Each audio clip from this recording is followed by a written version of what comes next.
नमस्कार विद्यार्थियों, मैं विकास जैन, सहायक आचार्य राजकीय विधि महाविद्यालय कोटा। आप सभी का राजकीय विधि महाविद्यालय कोटा के यूट्यूब चैनल पर पुनः हार्दिक स्वागत करता हूं। भारतीय साक्ष्य अधिनियम 1872 की इस यूट्यूब श्रृंखला में आज हम बात करेंगे धारा 67 से 73A के संदर्भ में। हमारा टॉपिक इससे पूर्व चल रहा था प्राइमरी एविडेंस और सेकेंडरी एविडेंस। आज हम बात करेंगे कि दस्तावेजों को कैसे साबित किया जाता है। सामान्यतः दस्तावेजों को 3 प्रकार के दस्तावेज होते हैं। विधि द्वारा अनुप्रमाणन, जहां किन्हीं दस्तावेजों को साबित करने के लिए विधि द्वारा अनुप्रमाणन आवश्यक होता है, कहीं पर अनुप्रमाणन आवश्यक नहीं फिर भी वो साबित किए जाते हैं। तीसरा है अनुप्रमाणित दस्तावेज। इस प्रकार इसके संबंध में विधि 67 से 73A में दी गई है कि किसी दस्तावेज को कैसे साबित किया जाता है।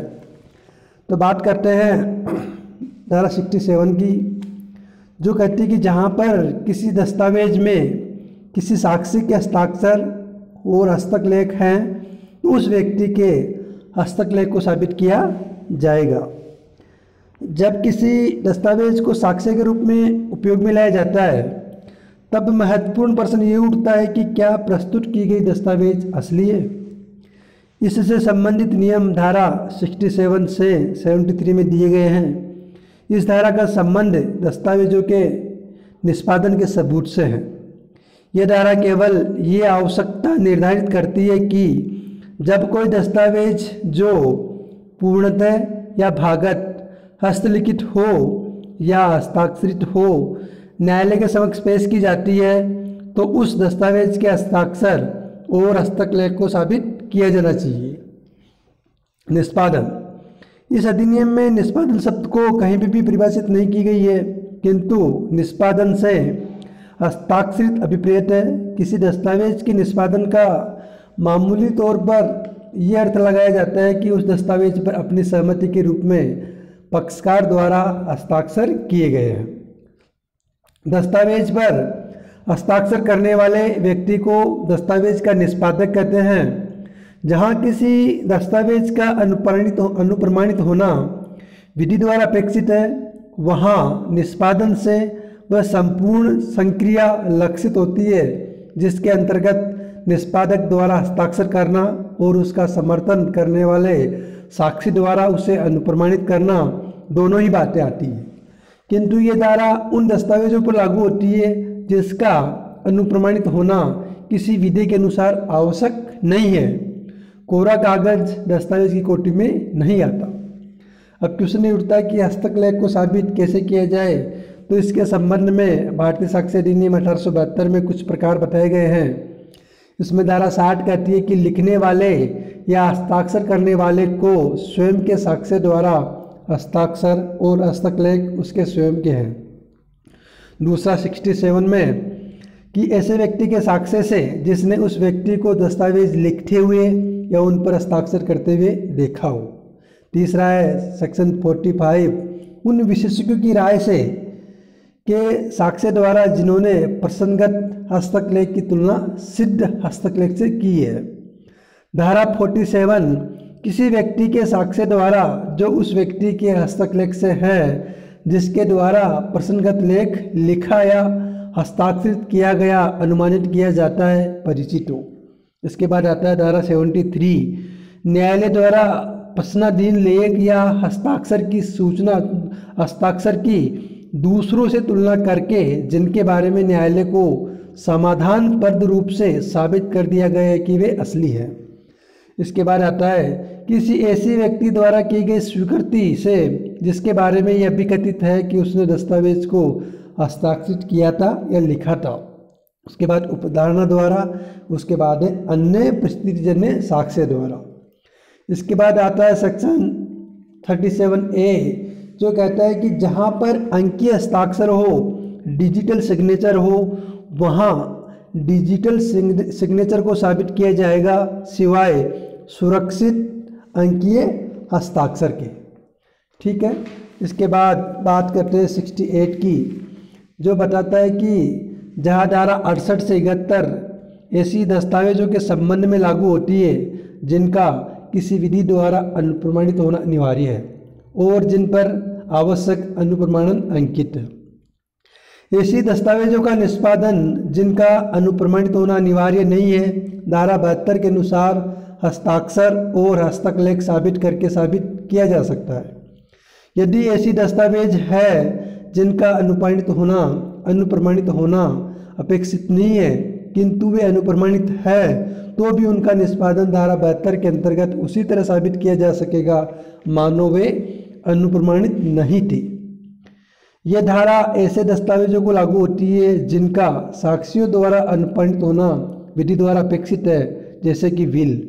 लेकिन यदि किसी दस्तावेज का अनुप्रमाणित होना विधि द्वारा अपेक्षित नहीं है किंतु पक्षकार उसे साक्षियों द्वारा अनुप्रमाणित करा लेते हैं, तो इसे अनावश्यक कार्रवाई के कारण ये धारा लागू नहीं होगी। अनुप्रमाणन शब्द का अर्थ किसी व्यक्ति ने उस दस्तावेज पर इस तथ्य के परिसाक्ष्य के रूप में हस्ताक्षर किया है कि उसने दस्तावेज को निष्पादित किए जाते हुए देखा था। अनुप्रमाणक साक्षी वह होता है जिसने निष्पादक को हस्ताक्षर करते हुए देखा हो और तत्पश्चात उस तथ्य के प्रमाण स्वरूप उसने उसके अपने हस्ताक्षर किए हों। अनुप्रमाणन का उद्देश्य यह है कि कोई व्यक्ति इस बात की पुष्टि कर सके कि दस्तावेज पर हस्ताक्षर स्वेच्छा से किए गए थे। इससे इस बात की सुरक्षा रहती है कि दस्तावेज का निष्पादन असली है।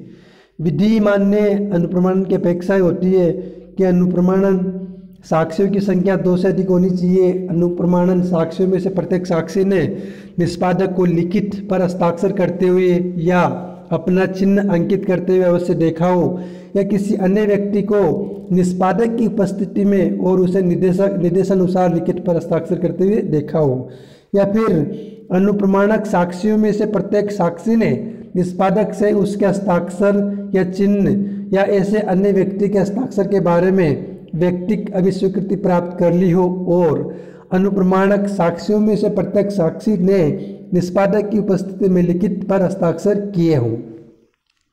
ऐसे दस्तावेजों का अनुप्रमाणन अनिवार्य है। जैसे विल मुसलमानों से भिन्न व्यक्तियों द्वारा की गई विल भारतीय उत्तराधिकार अधिनियम 1925 की धारा 57 से 59 और 67 में अनिवार्य है। स्थावर संपत्ति का दान विलेख टीपी एक्ट के अंतर्गत, या 100 रुपये या 100 रुपये से अधिक का बंधक विलेख, इन सब का अनुप्रमाणन अनिवार्य है। ऐसे दस्तावेजों को निष्पादन का साबित किया जाना जिसका अनुप्रमाणन होना विधि द्वारा अपेक्षित है। धारा 68 ऐसी दस्तावेजों जिनका अनुप्रमाणित होना विधि द्वारा अपेक्षित है विभिन्न निम्न तरीकों से साबित की जा सकेगी, जिसमें कम से कम एक अनुप्रमाणक साक्षी का दस्तावेज का निष्पादन साबित करने के लिए बुलाया जाना आवश्यक है यदि ऐसा साक्षी जीवित है, न्यायालय की आदेशिका के अधीन है और साक्ष्य देने के योग्य है। परंतु धारा 68 में एक परंतु दिया हुआ है, यदि दस्तावेज विल नहीं है और रजिस्टर्ड है तो जब तक कि उस दस्तावेज की निष्पादियों द्वारा उसके निष्पादन से इनकार न कर दिया गया हो तब तक अनुप्रमाणक साक्षी को बुलाना आवश्यक नहीं होगा।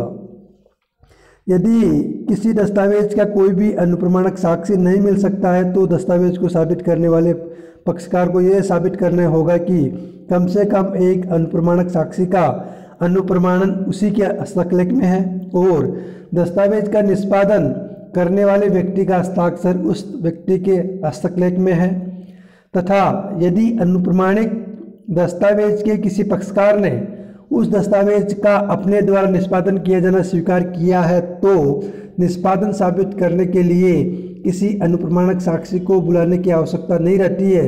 ऐसी स्वीकृति उस पक्षकार के विरुद्ध निष्पादन का सबूत होती है। इसके बाद आता है कि यदि अनुप्रमाणक साक्षी दस्तावेज के निष्पादन से इनकार करता है या उसके निष्पादन के बारे में याद नहीं कर पाता है तो उस दस्तावेज का निष्पादन अन्य साक्षी द्वारा साबित किया जा सकता है। इस प्रकार धारा 68 को पढ़ने से स्पष्ट है कि किसी ऐसे दस्तावेज का जिस पर अनुप्रमाणित होना विधि द्वारा अपेक्षित है उपयोग साक्ष्य के रूप में तब तक नहीं किया जाएगा जब तक कम से कम एक अनुप्रमाणक साक्षी उसका निष्पादन साबित करने के लिए न बुला गया हो। इसके बाद धारा 69 क्या कहती है, वो बताती है कि यदि किसी दस्तावेज का कोई भी अनुप्रमाणक साक्ष्य नहीं मिल सकता है तो दस्तावेज साबित करने वाले पक्षकार को साबित करना होगा कि कम से कम एक अनुप्रमाणक साक्ष्य का अनुप्रमाणन उसी के हस्तलेख में है और दस्तावेज पर उसके निष्पादक के ही हस्ताक्षर हैं। हस्ताक्षर के अंतर्गत चिन्ह या अंगूठे के निशान भी आते हैं और उन्हें उसी प्रकार साबित किया जाता है जिस प्रकार की किसी व्यक्ति के हस्ताक्षर को साबित किया जाता है। धारा 70, इसके बाद धारा 70 आती है, वो बताती है कि ये धारा उन अनुप्रमाणित दस्तावेजों को लागू होती है जिनका अनुप्रमाणित होना विधि द्वारा अपेक्षित है।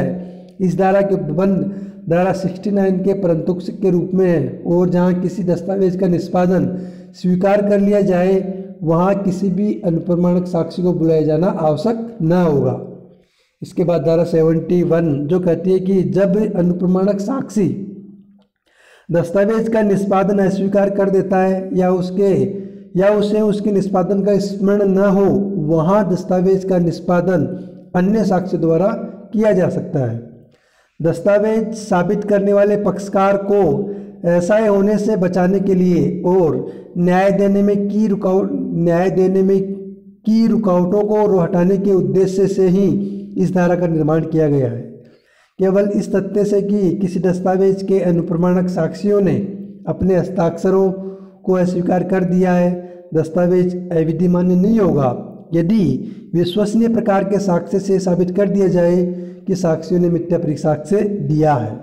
इसके बाद है धारा 72, ये बताती है कि यदि किसी दस्तावेज का किसी विधि के अंतर्गत अनुप्रमाणित होना आवश्यक नहीं है किंतु पक्षकार ने स्वयं उत्साहित होकर उसका अनुप्रमाणन कर दिया है तो उसके अनुप्रमाणित होते हुए भी उसे इस प्रकार साबित किया जा सकता है जिस प्रकार किसी अनुप्रमाणित न हुई दस्तावेज के अधीन साबित किया जाता है। इसके बाद है कि हस्ताक्षर लेख या मुद्रा की तुलना अन्य से जो स्वीकृत साबित है। हस्ताक्षर और हस्तकलेख धारा 45 और धारा 47 धारा 67 के उपबंधों के अनुसार साबित किए जा सकते हैं।